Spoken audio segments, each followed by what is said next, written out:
King Zephyros stood at the massive window of his royal ship, watching the battle unfold in the distance. Bright flashes of light exploded across the dark space like deadly fireworks. Each flash meant another ship was gone, another life lost. But today felt different. Today, his heart was beating faster than usual. His daughter, Princess Lyra, was out there somewhere, leading her fleet against the humans. She had left that morning with confidence in her eyes and a smile on her face. "Don't worry, father," she had said, adjusting her silver armor. "It's just a simple mission. I'll be back before dinner." The king had watched her walk away, her long silver hair flowing behind her like liquid moonlight. She moved with the grace that all their people possessed, but there was something special about Lyra. She was kind where others were harsh. She asked questions where others simply followed orders. Sometimes, Zephyros wondered if his daughter was too gentle for war. Hours passed slowly. The communication devices crackled with reports from various battle groups. Victory here. Minor losses there. Everything seemed to be going according to plan. But then the messages from Lyra's fleet stopped coming. At first, nobody was worried. Communication problems happen all the time during battles. The advanced human technology often interfered with their systems. Zephyros told himself it was nothing unusual. His daughter was smart and capable. She would find a way to contact them soon. But as the hours stretched on, worry began to creep into his mind like a cold shadow. Other fleet commanders were reporting irregularly. Other ships were sending status updates. Only Lyra's group remained silent. "Your Majesty," came a voice from behind him. Admiral Korax, his most trusted military advisor, approached with careful steps. The old warrior's face was grim, his usual confident expression replaced by something darker. "What news?" Zephyros asked, though part of him didn't want to hear. The answer: "We've lost contact with the Third Fleet entirely," Korax said quietly. "Our long-range scanners show debris in their last known position. We're sending recovery ships now." The king felt something cold settle in his stomach. Debris. That word meant destruction. It meant ships broken apart, scattered across the void. Like broken toys. It might mean his daughter was "Send more ships," he ordered. His voice steadied despite the fear growing inside him. "Send everything we have. Find survivors. Find my daughter." The next few hours were the longest of King Zephyrus' life. He paced the command deck, barking orders, demanding updates every few minutes. His advisors watched him with worried eyes. But nobody dared suggest he should rest. Finally, the recovery ships returned with their report. They had found the remains of Lyra's flagship scattered across several miles of space. They had recovered some escape pods, rescued a handful of survivors. But the princess was not among them.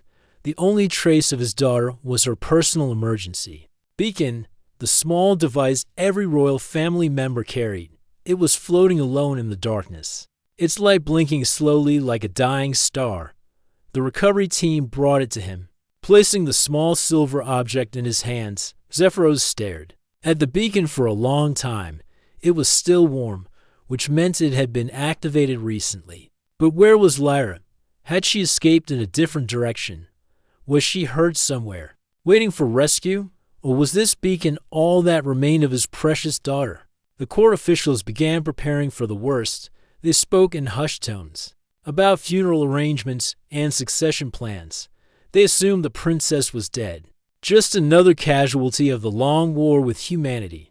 But the king refused to listen to such talk. "She's alive," he told anyone who would listen. "My daughter is alive. She's lost, but she's alive." Days turned into weeks. The king ordered search parties to scour every asteroid, every abandoned station, every possible hiding place within 100 light-years of the battle site. He offered massive rewards for any information about his daughter. He even reached out to neutral traders, hoping someone had seen an Andromedian escape pod.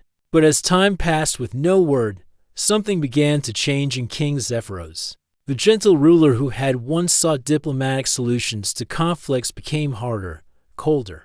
The father who had loved to hear his daughter's laughter now sat in silence, for hours, staring at her empty chair during council meetings. He ordered her rooms to be kept exactly as she had left them. Her favorite books remained open on her desk. Her crystal garden, where she had spent hours tending to the singing flowers from their home world, was maintained by servants who whispered prayers for her return. Her portrait still hung in the throne room, smiling down at the court proceedings. With kind eyes, people began to worry about their king. He ate little and slept less. He spent most of his time studying battle reports, looking for clues about what had happened to his daughter. His hair, once the same silver as Lyra's, began to show streaks of white. His eyes, which had always held warmth, became cold and distant. The war against humanity, which had been fought with some restraint before, became something much more brutal. The king's military orders grew harsh and unforgiving. Where once he had tried to minimize casualties on both sides, now he seemed to want maximum damage to human forces. "They took my daughter from me," he would say during strategy meetings. "They destroyed the most precious thing in my life. They will pay for what they've done." His advisors tried to counsel patience and wisdom, but Zephyros no longer wanted to hear about mercy or diplomatic solutions. Every human ship destroyed was a small payment toward the debt he believed they owed him. Every human colony that surrendered was not enough to balance the scales. The humans began calling him the Destroyer of Worlds, a title that would have horrified the old king. But the new Zephyros, the king shaped by grief and loss, wore it like a badge of honor. If fear was what it took to make humanity pay for his daughter's death, then fear they would have. Months passed, then a year, then 2. Still, King Zephyros refused to hold funeral rites for his daughter. Still, he kept her rooms ready for her return. Still, he held onto the impossible hope that somewhere in the vast darkness of space, Princess Lyra was alive and trying to find her way home. He didn't know that his hope was not impossible at all. He didn't know that his daughter was indeed alive, healing in a place he never would have imagined. He didn't know that she was learning to see the war through different eyes, guided by the gentle hands of someone who should have been her enemy. All he knew was that his heart had a hole, and it shaped like his daughter's laughter, and he would move stars themselves to fill it again. Part 2. The Crasher. Maya Rodriguez was having her morning coffee when the ground shook beneath her feet. The research station on Titan had been her home for 3 years, and she knew every sound the old building made. But this was different. This was the sound of something heavy hitting the ice fields outside. She rushed to the observation deck, her coffee mug still in hand.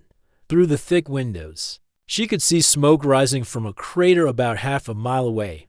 Whatever had crashed was big, and it was still glowing with heat from its violent entry through the atmosphere. Maya grabbed her emergency kit and suited up quickly. As the station's only doctor, she had a duty to check for survivors. Even though logic told her nothing could have lived through such a crash, the ice fields of Titan were deadly cold, and the impact had been enormous. The walk to the crash site took 20 minutes through the thick snow. As she got closer, Maya could see the twisted remains of what looked like a spacecraft. But this wasn't human technology. The metal was too smooth, too perfect.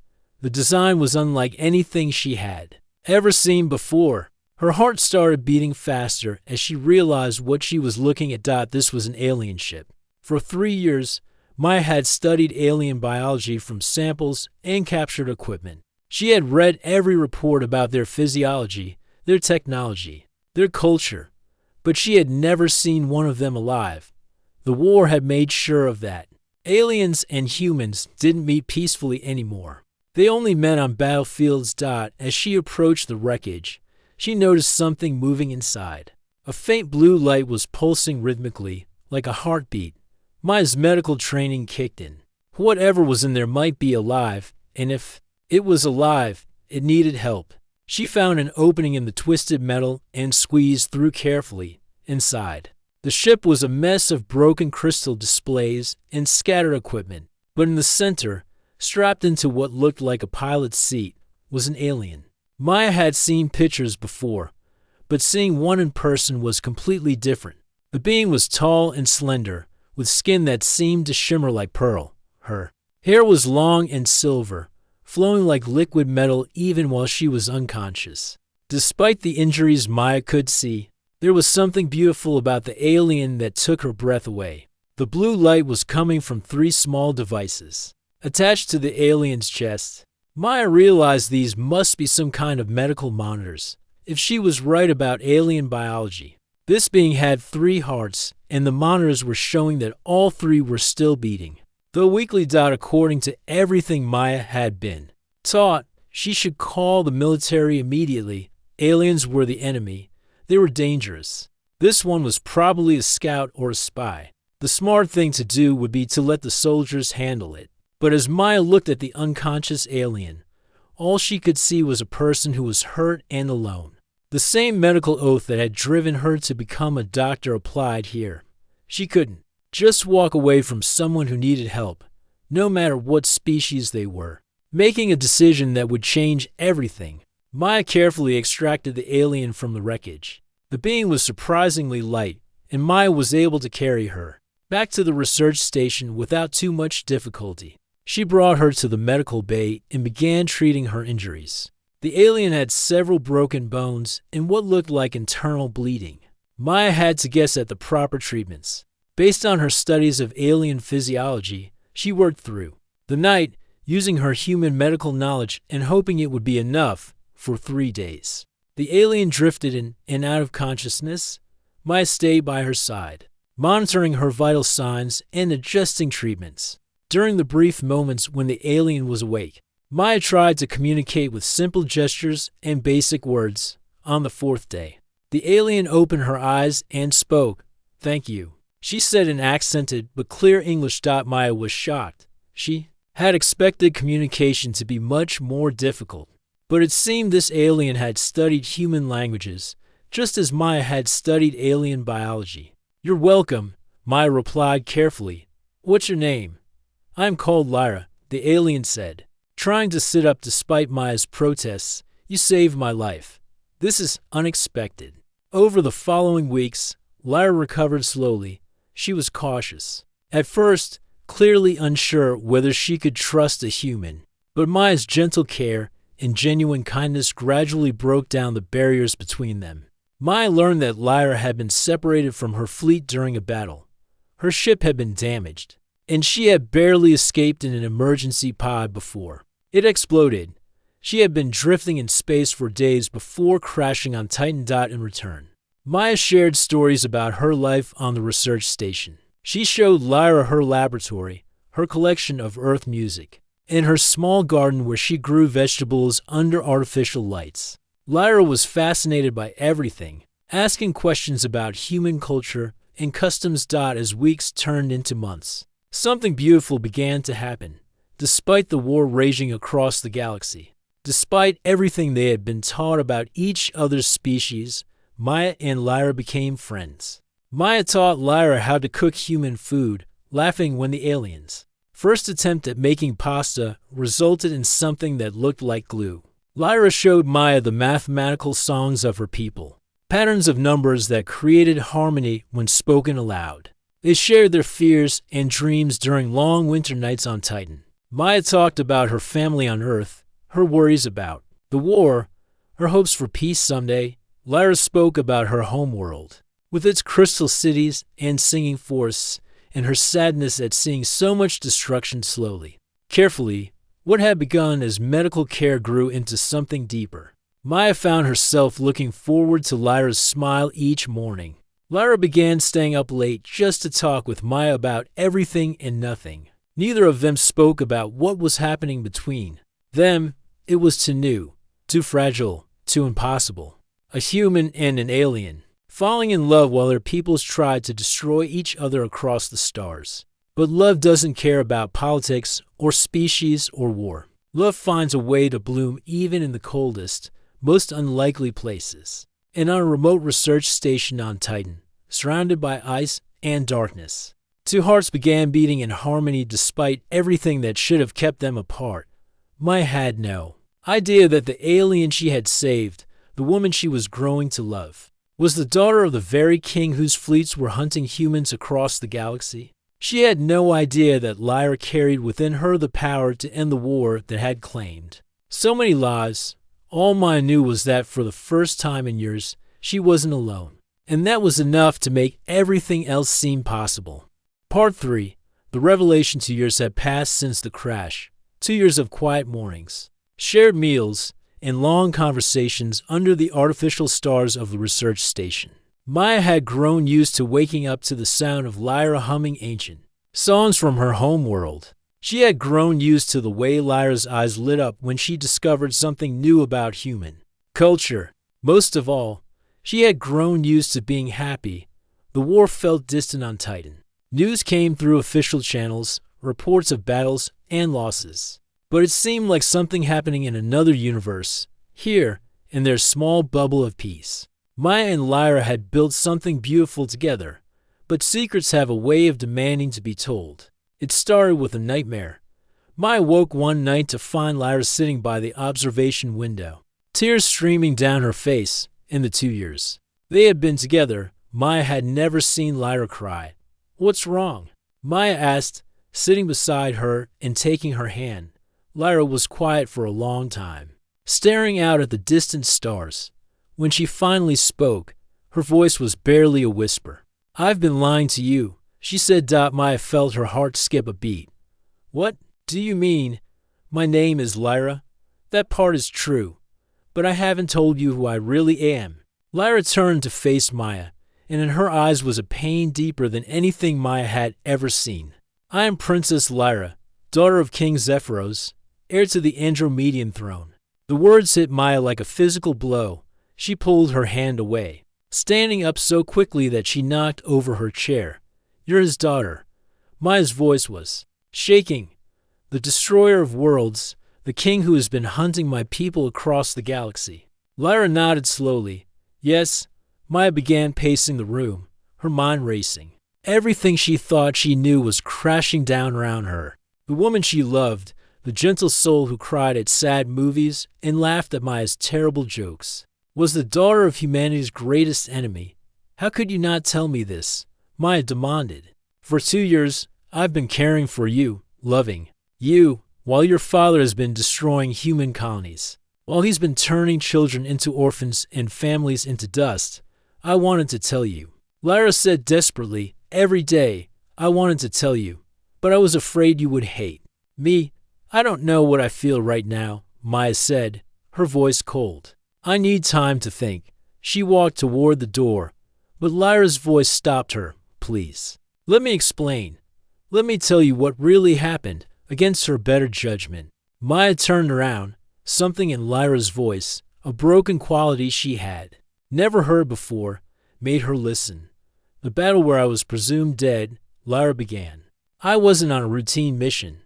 I was trying to make contact with human representatives. I had been planning it for months, gathering intelligence not to destroy your people, but to understand them."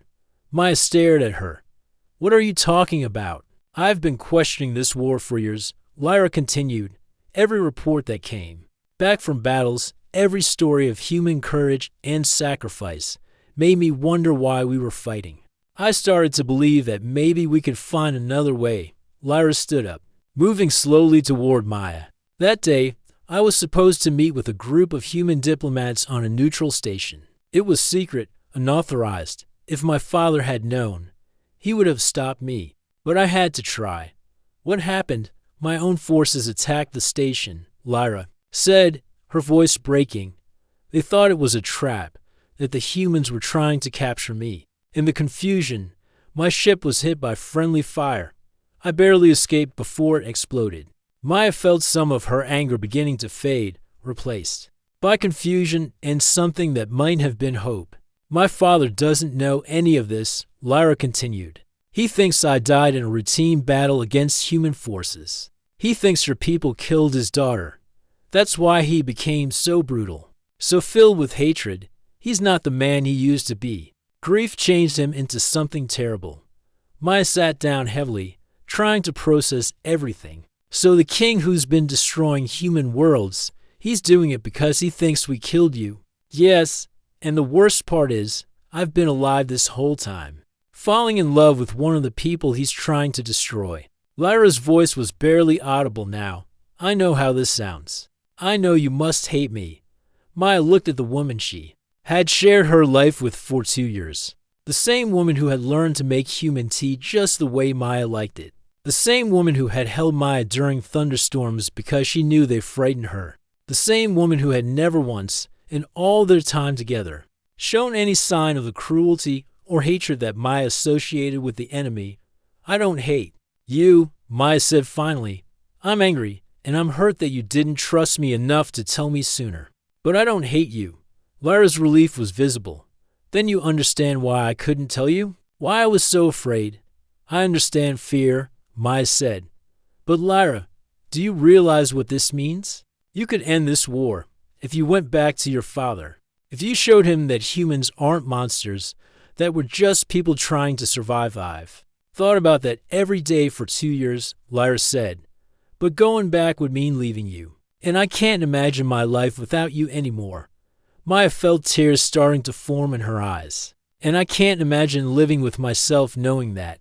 I kept you from stopping a war. How many people have died while we've been here, building our little paradise? They stood in silence for a long time, both understanding the impossible choice they faced. Stay together and let the war continue, or separate and try to bring peace. To the galaxy, there might be another way, Maya said slowly. What if I came with you?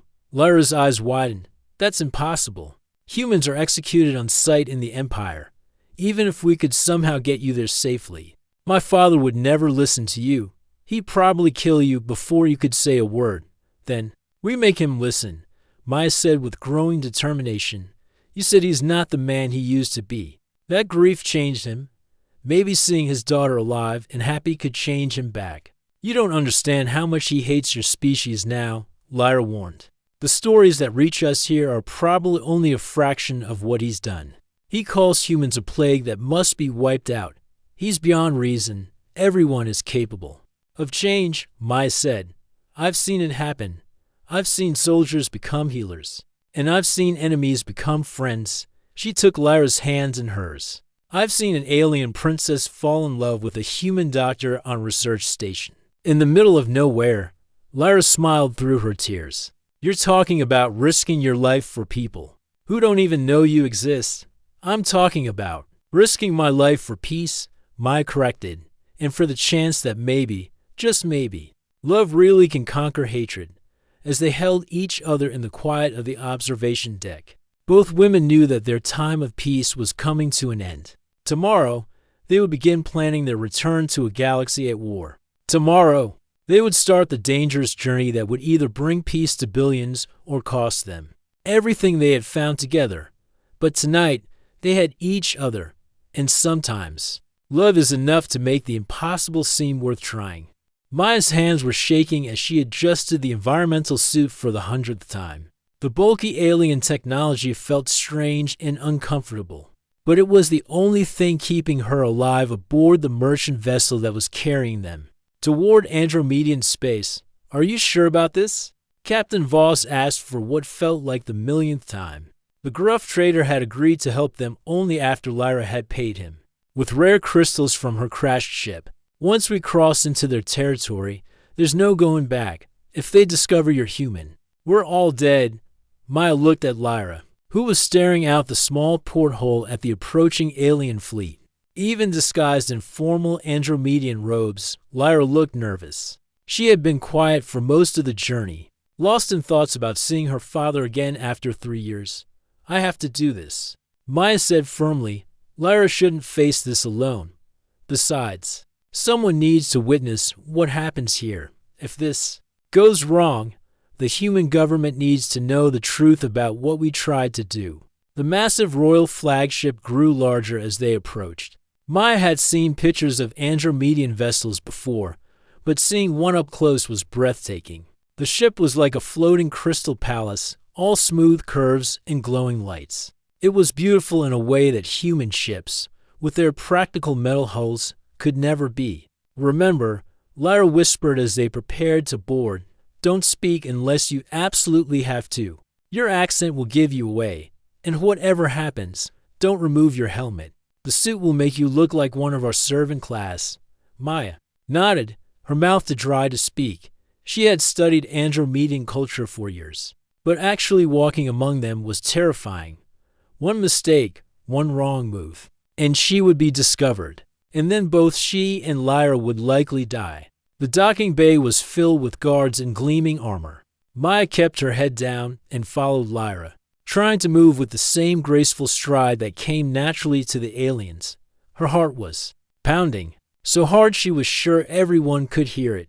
Then she saw him. King Zephyros stood at the far end of the docking bay, surrounded by his advisors. Maya had seen his image in intelligence reports, but nothing had prepared her for seeing him in person. He was tall and imposing, with silver hair like Lyra's, but eyes that held none of his daughter's warmth. This was a man who had been broken by grief and reshaped by anger.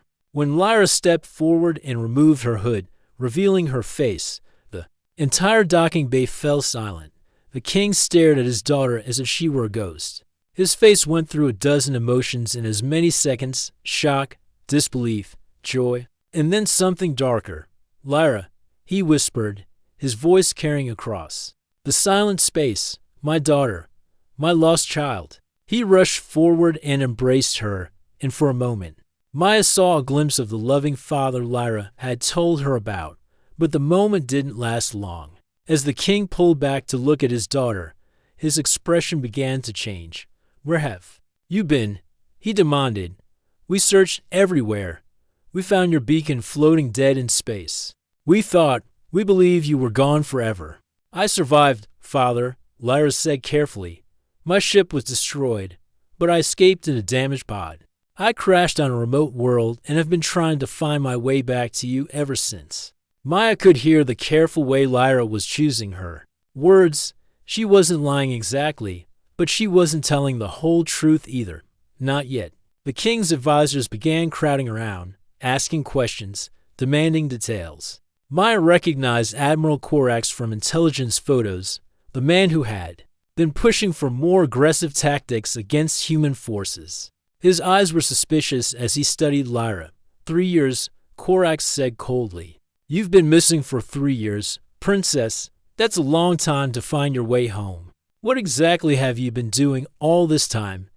Maya saw Lyra stiffen at the tone. This wasn't going the way they had hoped. The reunion was supposed to be joyful, emotional. Instead, it felt like an interrogation. "I was healing," Lyra said, "learning, trying to understand why this war has become so terrible." "Understanding." The king's voice rose. "The war is terrible because the humans made it terrible when they took you from me. When they destroyed my fleet and tried to kill my only child." "Father, that's not what happened," Lyra began, but Corax cut her off. "How do we know she's really the princess?" he asked the king. "How do we know this isn't some human trick? Some elaborate deception designed to infiltrate our court?" Maya felt cold fear wash over her. This was going wrong fast. She could see the suspicion growing in the king's eyes as he looked at his daughter. "You've changed," Zephyros said slowly. "You look like my Lyra. You sound like her. But there's something different, something softer. Where is the anger I would expect from someone who survived a human attack? Where is the desire for revenge?" Lyra took a deep breath. Maya could see her gathering her courage for what came next. "Because I learned the truth, father. The humans didn't try to kill me. They didn't attack me. I was trying to make contact with their diplomatic ships when our own forces arrived, and mistook the situation for a trap. My ship was destroyed by friendly fire." The silence that followed was deafening. Maya could see the shock and disbelief on every face around them. The king looked like he had been struck by lightning. "That's impossible," he whispered. "The reports clearly stated the reports were wrong," Lyra said firmly. "And father, there's more. I didn't survive alone. On some distant world, I was rescued by a human, a doctor who saved my life and showed me that everything we believe about their species is wrong." The king's face was turning dark with rage. "You were captured, brainwashed. They poisoned your mind against your own people." "No, father. They showed me kindness. They showed me that peace is possible." Admiral Corax stepped forward, his hand moving to his weapon. "This is clearly a human spy wearing the princess's face. We should eliminate the threat immediately." "Wait," Lyra said desperately. Let me prove who I am. Let me show you the truth. That's when she gestured to Maya. I brought someone with me. Someone who can verify everything I've told you. Maya felt every eye in the room turn toward her. Her heart was beating so fast she thought it might explode. This was it, the moment of truth. Lyra looked at her with love and encouragement. It's time, she said softly. With trembling hands, Maya reached up and removed her helmet, revealing her human face to the room full of aliens. The reaction was immediate and explosive. Guards raised their weapons. Advisors shouted in alarm. The king's face went from shock to pure fury in seconds. Human, Korax screamed.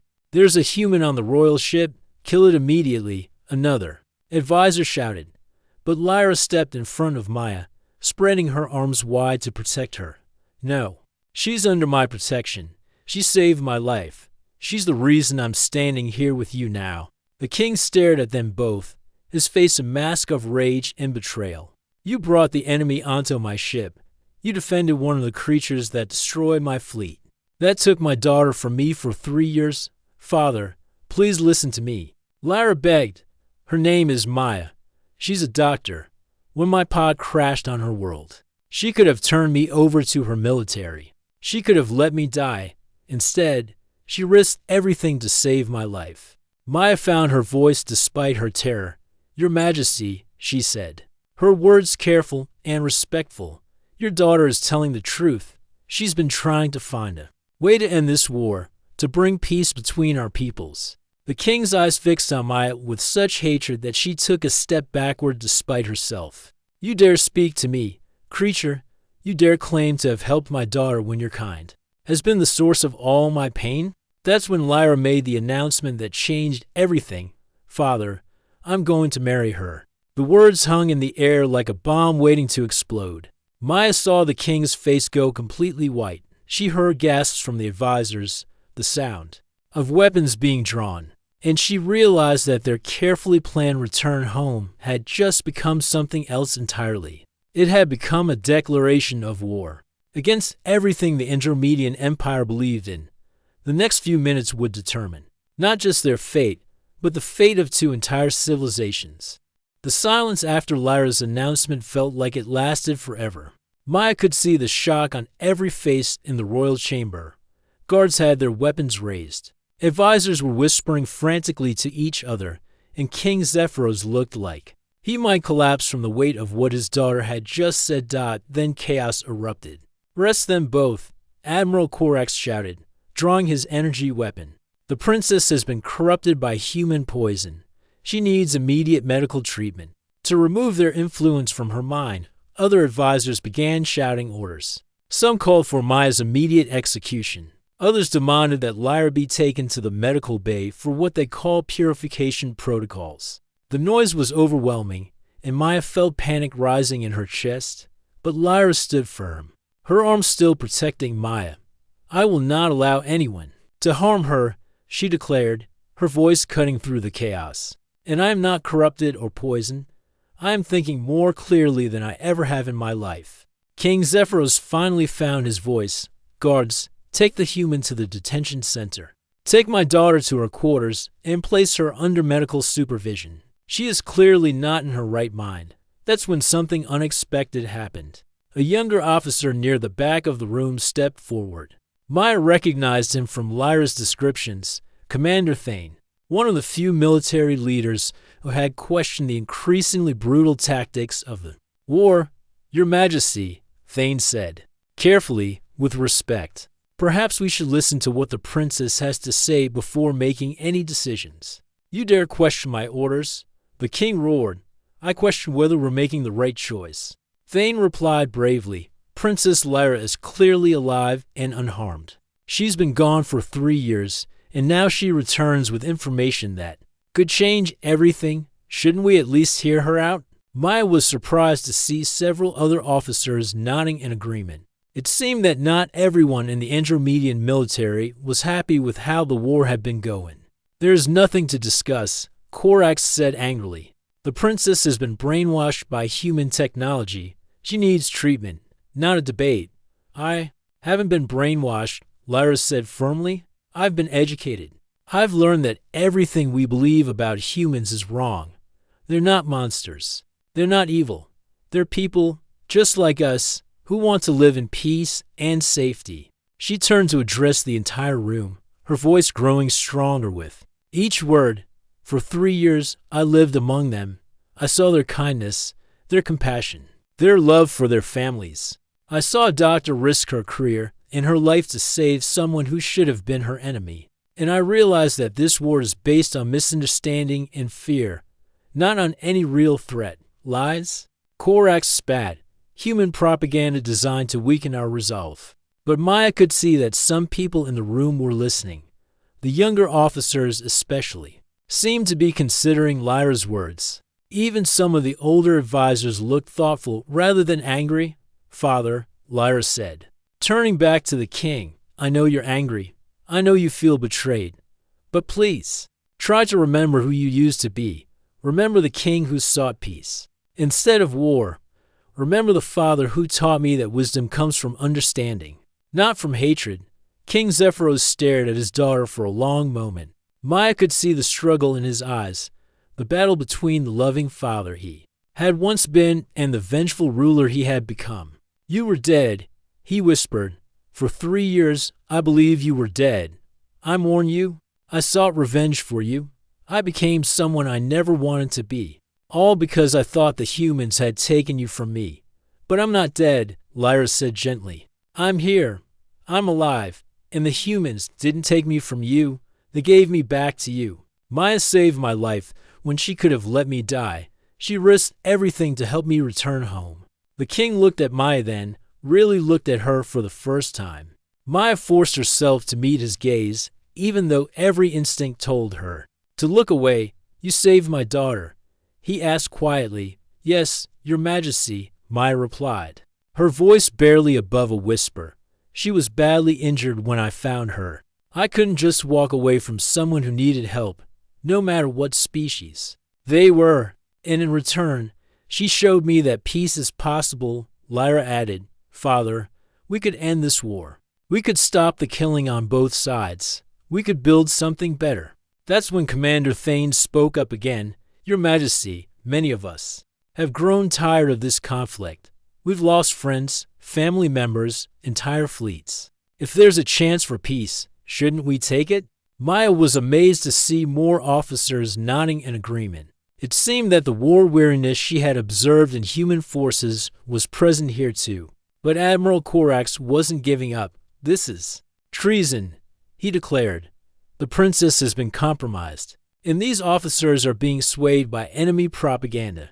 I call for immediate action to restore order." He reached for his communicator, probably to call for backup, but Commander Thane was faster. The younger officer quickly disabled Korax's device and gestured to several other officers who surrounded the admiral. "I'm sorry, sir," Thane said to Korax, "but I think it's time for new leadership.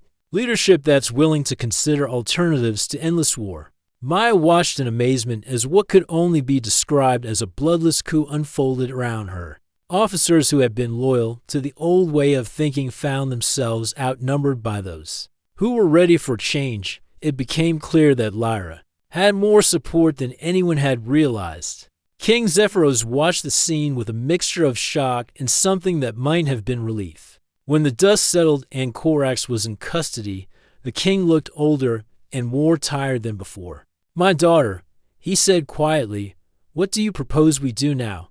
Lyra straightened, and Maya could see the future empress emerging in her posture and voice. "We end this war, Father. We reach out to human leadership and propose peace talks. We build a future where both our species can thrive without fear. And if they refuse to negotiate," one of the advisors asked. Maya found her courage and spoke up. "They won't refuse. Humans are as tired of this war as you are. We've all lost too much. If you approach them with a genuine offer of peace, they'll listen." Over the following weeks, Maya watched as the impossible began to happen. Lyra, with her father's reluctant blessing and the support of the younger military officers, reached out to human government leaders. The initial communications were tense and suspicious, but gradually, trust began to build. Maya served as a translator and cultural advisor, helping both sides understand each other's perspectives. It wasn't easy. There was decades of hatred and mistrust to overcome. But slowly, step by step, the framework for peace began to take shape. The treaty signing took place on a neutral space station, with representatives from both species present. Maya stood beside Lyra as they watched their leaders put their signatures on the document. That would end the war, but the most meaningful moment came later. During the ceremony that followed, King Zephyros, now looking more like the wise ruler Lyra had described from her childhood, approached Maya with something resembling a smile. Dr. Maya Rodriguez, he said formally, using her full name for the first time. On behalf of the Intermediate Empire, I thank you for saving my daughter's life. And I apologize for the anger and hatred I showed you when we first met. Thank you, Your Majesty. Maya replied, but I think your daughter deserves the real credit. She's the one who had the courage to bridge the gap between our peoples. The king nodded and turned to Lyra, my daughter. You have grown into someone far wiser than your father.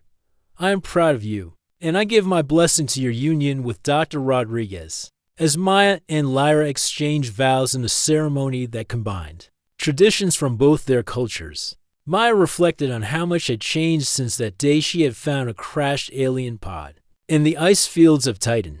A simple act of compassion had grown into something that reshaped the destiny of two entire civilizations. The war was over, the killing had stopped, and somewhere in the vast darkness of space, children from both species would grow up in a universe where former enemies had learned to see each other as friends. Love, it turned out, really could conquer hate, and sometimes the smallest acts of kindness could change everything.